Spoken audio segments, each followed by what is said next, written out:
I want to share a story with you guys. A while ago, I did a meet and greet at Fort Hood.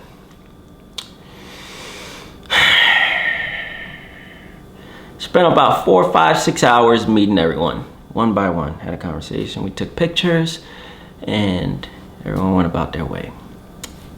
Got through with the line, met everyone, and I was on my way out. I was still on the compound on the base, but I was on my way out. I received an email from a spouse that was in the Fort Hood hospital, and she says, "Hey, my husband's here. He's admitted. He'd love to go meet you, but he couldn't make it because we're at the hospital right now. You mind if you stop by to meet my husband?" I said, "Absolutely. You know, in fact, that's a great idea. Let's go to the hospital and meet the patients there too. The ones that couldn't come out to meet me. Cool. Let's do that." We showed up. Started showing face. Hopefully somebody recognized me that can point me into the direction I need to be. Somebody did recognize me and showed me around the hospital. I met the staff. I met all the patients. It was a great time. This individual then decided to see if I wanted to visit the mental side of the hospital. I think that was the third floor, the third or fourth floor. I said, "Yeah, absolutely. I don't know what to expect. I've never been in here." I'm thinking, "Oh, it's just some people with PTSD. Cool, no, it's all good. Some people, they probably going through counseling and stuff like that. Yeah, let's go talk to these guys." So I walked in, and before you walk into the room, you have to download anything that can be used as a weapon. That's how serious the situation is. From my phone, camera, keys, anything. I'm like, okay, cool. I walked in, and I shit you not, swear to God, it was a scene out of a horror movie.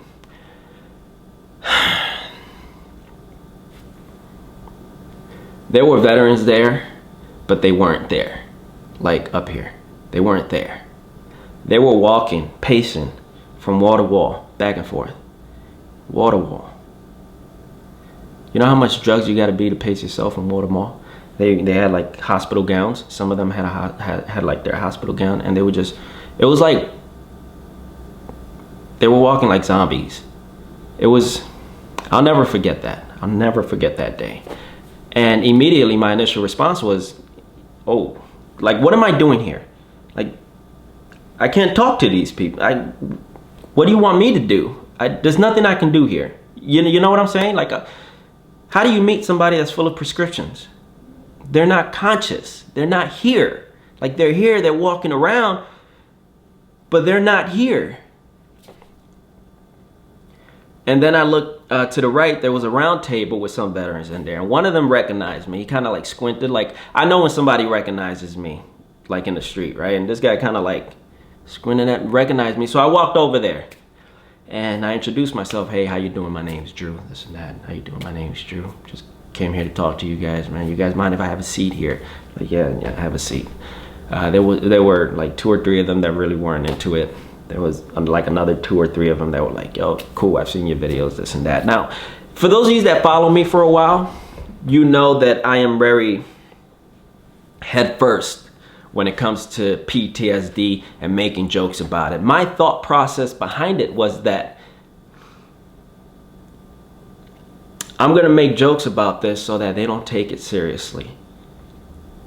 And if they don't take it seriously, then it's something they can brush off very easily. It helps. I've seen the comments, the emails. "Hey Drew, you helped me out. You know, I was going through it. Your video really helped me out. Thank you so much." This and that. But I never considered the few that are really, really going through that I was making fun of. They were really, really going through that. So one of them asked me a question. He says, "How do you do it?" I couldn't answer that question. There's no way for me to tell you how do I do it, because I live life very differently. We all do. Each and every one of us live life a different way. So I couldn't tell this man how to do it. And it killed me I couldn't provide him with that answer, because he's here. He's here because he has a problem and he's looking for the answer that he can't find. And I couldn't help him out. By the end of it, I left, but they were still there. I left a changed man though. After that day, I wasn't funny anymore, right? What happened? He used to be funnier. the video started doing this, and I didn't care about it because morally, in good conscience, I couldn't get myself to do it. I had the content written. I write every day. I had the content written, but I couldn't get myself to do it because it bring me back in my head to that memory when I visited these veterans. I was like, if I do it, I feel like I'm shitting on their problems. That's what I started feeling. That was my internal struggle. So I had to find a different way to do it. And I did. For the most part, I did. Some videos were good. Some videos were flop. But I don't consider any video to be a failure because at the end of the day, it helps somebody.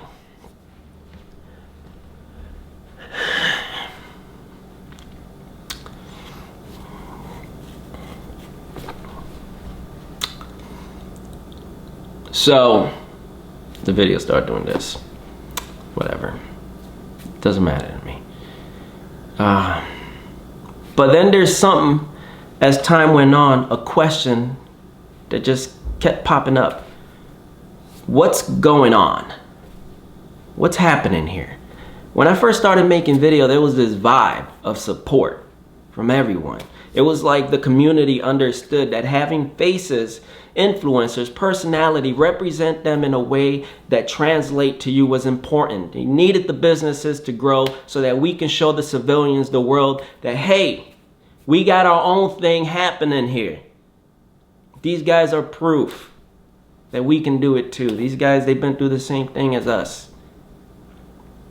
That's not to say there wasn't hate. There's always going to be a little bit of hate. But now it's more extreme than ever before. It's so divided, B. So divided. And I see it. That's the thing. My personal profile. I got like 4,000 of you mothers. I don't know you, but I see what you're saying. And it turns me off creatively. Because a lot of the things that's being spread around doesn't line up with my moral compass. I have friends everywhere from different kinds of lifestyles. I would never single them out for the sake of, I don't know, engagement. Wouldn't do it. Won't do it. We'll never do that. So when I see this community just get up in flames about something that it's just like, what are you mad about, B?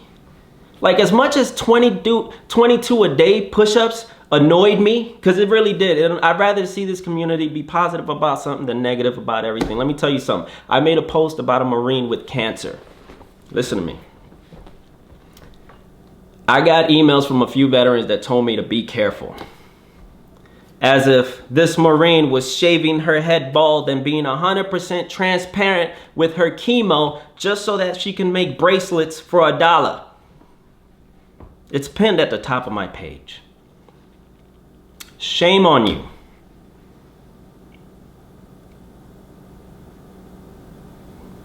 That wasn't the kind of vibe that was here when I first started doing this. I've worked with veterans I've been warned about. Other influencers like, yo, be careful with this dude, this and that. I don't care. Doesn't matter to me because people change. I don't hold somebody to one standard. People will always change. That is how you evolve in life. Everyone has always had a clean slate with me.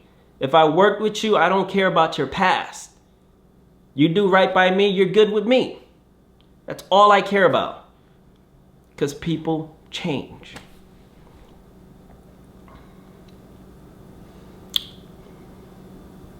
But that's the world I'm involved with, where I'm constantly dodging the hate and these expectations and this and that. And over what? What are we taking so serious? Why are we taking it so serious? Have we forgotten about the problems in this community? Nike released a commercial everyone was up in flames about before Nike even released the fucking video. I took hate for that shit. Gillette released a fucking video. Like a shaving company was changing the way you get pussy.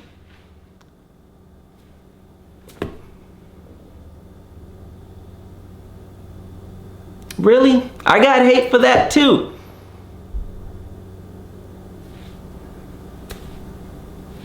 What's going on? Why are we constantly mad? What are you mad about? Have you forgotten the problems here?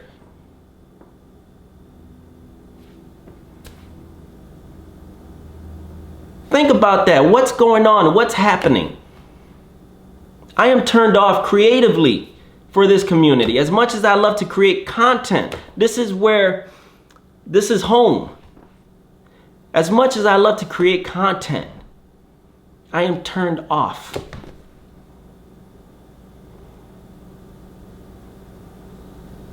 Because of the little things this community seems to continue to be mad about. And where is it coming from? Where is it coming from? And I'm going to tell you where it's coming from. It came during and after the elections. Listen to me. I know some of you are right now jumping in your seats. Listen to me. I'm not knocking the president. I'm not. But I'm not naive about the climate this country's in right now. I'm not stupid. I'm not blind about it. I don't watch the news. I watch you. You are my news. I have 4,000 of views, and I see the context of what you are saying. So what are you mad about? Why are you mad about it? Is your life boring? Is your life perfect? Do you have things you need to work out in your life? Things you need to fix? Have your kids been taken away from you?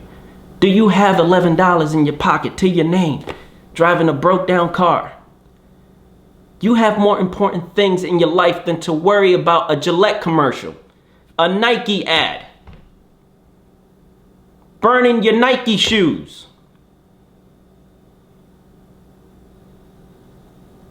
Prioritize how you spend your time.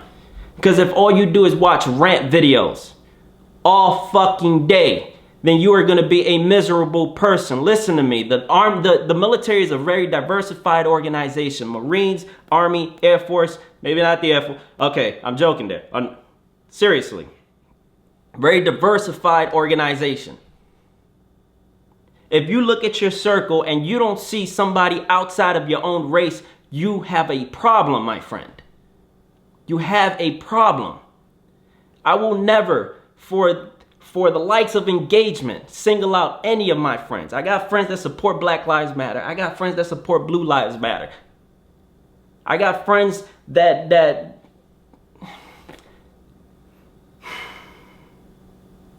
Obama wasn't the best president, but he was our first black president. And you gotta understand that with Obama being the first black president, it was impactful for the black community.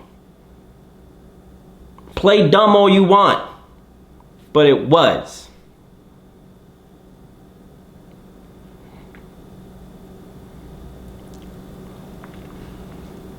So when you go on your spills, you're singling out your friends.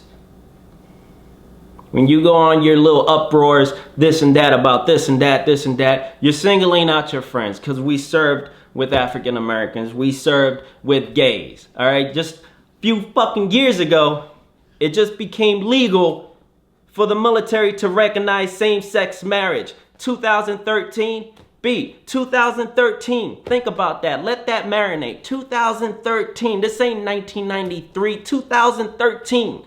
It was just legal to recognize same-sex marriage. What is the problem here?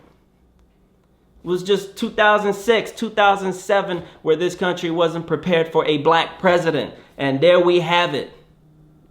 Our first black president. Wasn't the greatest president, but he was still our first black president. A historical moment.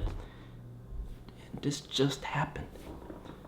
This ain't the 80s, the 70s, or the 60s. This just happened.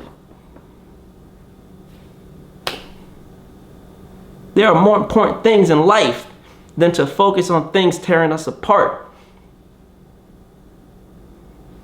More important things in life.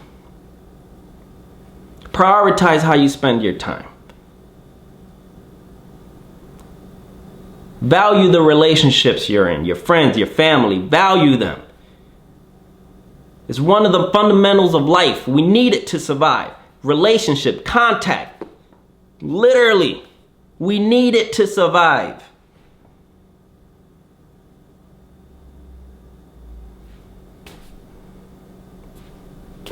Live life. It's not hard. Live life. Stop worrying about the things that don't pay your bills. Stop worrying about the things that's bringing hatred and anger into your life. Live life. That's all I got.